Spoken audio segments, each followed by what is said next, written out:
Hi മുത്തുമണീസ്, ഇന്ന് നമ്മൾ prepare ചെയ്യാൻ പോകുന്നത് ഈസി ആൻഡ് ടേസ്റ്റി ഫിഷ് കറിയാണ്. അതിനാവശ്യമായിട്ട് ഒരു വലിയ സവാള കുരുകുരാന്നരിഞ്ഞത്, പിന്നെ ഒരു വലിയ തക്കാളി, ഒരു പച്ചമുളക്, ഇഞ്ചി വെളുത്തുള്ളി ചതച്ചത്, കുറച്ച് കറിവേപ്പില, 2 അല്ലി കുടംപുളി നമ്മൾ വെള്ളത്തിലിട്ട് വെച്ചിട്ടുണ്ട്. പിന്നെ കഴുകി വൃത്തിയാക്കി വെച്ചിരിക്കുന്ന മീൻ. ആദ്യമായിട്ട് നമുക്ക് ഗ്യാസ് ഓണാക്കി അതിലേക്ക് ചട്ടി വെക്കാം. ചട്ടിയിൽ വെള്ളമുണ്ട്, വെള്ളമൊക്കെ പറ്റട്ടെ. ചട്ടി നല്ല ചൂടായി വരുമ്പോൾ നമുക്ക് വെളിച്ചെണ്ണ ഒഴിച്ചു കൊടുക്കാം.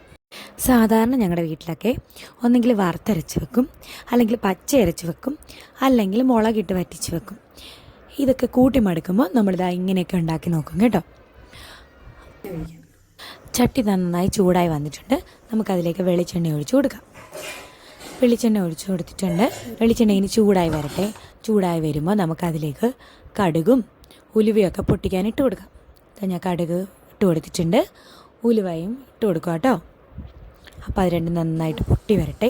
പൊട്ടി വരുമ്പോൾ നമുക്കതിലേക്ക് കുറച്ച് കറിവേപ്പില കൂടി ആഡ് ചെയ്ത് കൊടുക്കാം. ഇനി നമുക്ക് അതിലേക്ക് ചെറുതായി കുരുകുരാന്ന് അരിഞ്ഞ് വെച്ചിരിക്കുന്ന നമ്മുടെ സവാളയും കൂടി ഇട്ട് കൊടുക്കാം.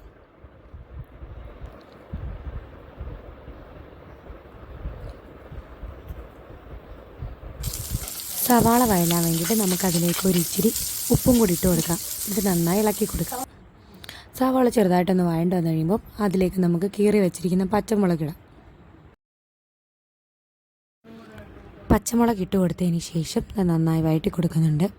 ഇതൊന്ന് വഴണ്ട് വന്നു കഴിയുമ്പം അതിലേക്ക് നമ്മൾ ചതച്ച് വെച്ചിരിക്കുന്ന ഇഞ്ചിയും വെളുത്തുള്ളിയും കൂടെ ആഡ് ചെയ്ത് കൊടുക്കണം. ഇഞ്ചിയും വെളുത്തുള്ളിയും ഇട്ട് കൊടുത്തതിന് ശേഷം നന്നായിട്ട് ഇളക്കി കൊടുക്കാം.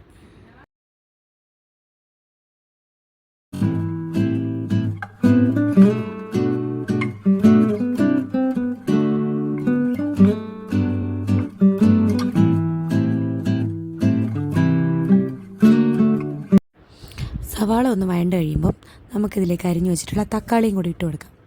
ഇനി തക്കാളിയുടെ പച്ചമണം മാറുന്നിടം വരെ നമുക്കിങ്ങനെ ഇളക്കി കൊടുക്കാം. സവാളയും പച്ചമുളകും തക്കാളിയും ഒക്കെ നന്നായി വഴണ്ട് വന്നിട്ടുണ്ട്. ഇതിലേക്ക് ഇനി നമുക്ക് ആവശ്യമായ പൊടികൾ ആഡ് ചെയ്ത് കൊടുക്കാം. ഞാനൊരു 2.5 സ്പൂൺ മുളക് പൊടി ഇട്ട് കൊടുക്കുന്നുണ്ട്, ഒരു വലിയ സ്പൂൺ മല്ലിപ്പൊടി ഇട്ട് കൊടുക്കുന്നുണ്ട്, പിന്നെ ഒരു 1/4 ടീസ്പൂൺ കൂടി മഞ്ഞൾപ്പൊടിയും കൂടെ ആഡ് ചെയ്ത് കൊടുക്കുന്നുണ്ട്. മുളക് പൊടിയൊക്കെ അവനവൻ്റെ എരിയുടെ ആവശ്യത്തിനനുസരിച്ച് വേണം ആഡ് ചെയ്ത് കൊടുക്കാൻ. എരി ഇഷ്ടമുള്ളവർക്ക് കൂടുതൽ ആഡ് ചെയ്ത് കൊടുക്കാം. ഞങ്ങൾ അധികം എരി ഉപയോഗിക്കത്തില്ല കേട്ടോ.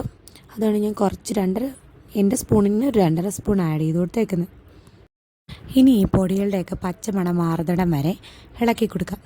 പൊടിയൊക്കെ നന്നായി ചൂടായി കഴിയുമ്പം നമുക്ക് ആവശ്യത്തിനുള്ള വെള്ളം കൂടെ അതിലേക്ക് ഒഴിച്ചു കൊടുക്കാം.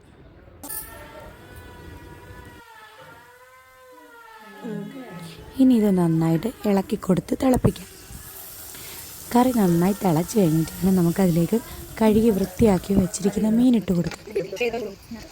നന്നായി കറി തിളക്കിയിട്ട് നമുക്ക് വെയിറ്റ് ചെയ്യാം.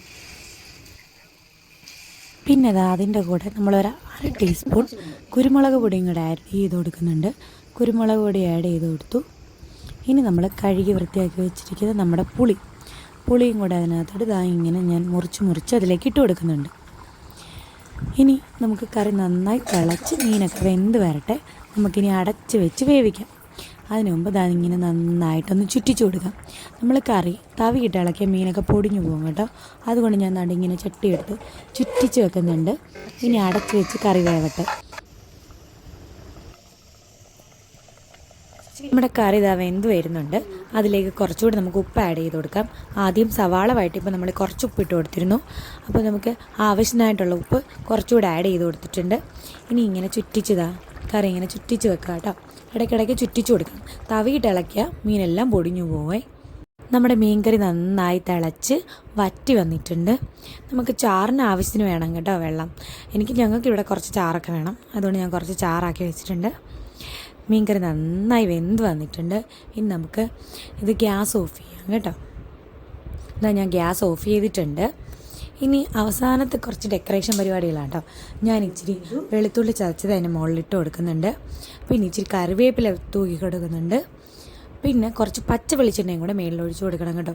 അപ്പോൾ കറിക്ക് നല്ല മണവും നല്ല അടിപൊളി ടേസ്റ്റും ആയിരിക്കും. എൻ്റെ ഈ ഫിഷ് കറി എല്ലാവർക്കും ഇഷ്ടപ്പെട്ടിട്ടുണ്ടെങ്കിൽ എല്ലാവരും ട്രൈ ചെയ്ത് നോക്കണം കേട്ടോ. നമുക്ക് കറി വാങ്ങി വെക്കാം. ഇനി നമ്മുടെ സ്വന്തം ടെസ്റ്റർ ആയി കൊടുത്ത് നമുക്ക് ടെസ്റ്റ് ചെയ്യാം. എല്ലാവർക്കും ഇഷ്ടപ്പെട്ടെങ്കിൽ എൻ്റെ ചാനൽ സബ്സ്ക്രൈബ് ചെയ്യണം. താങ്ക്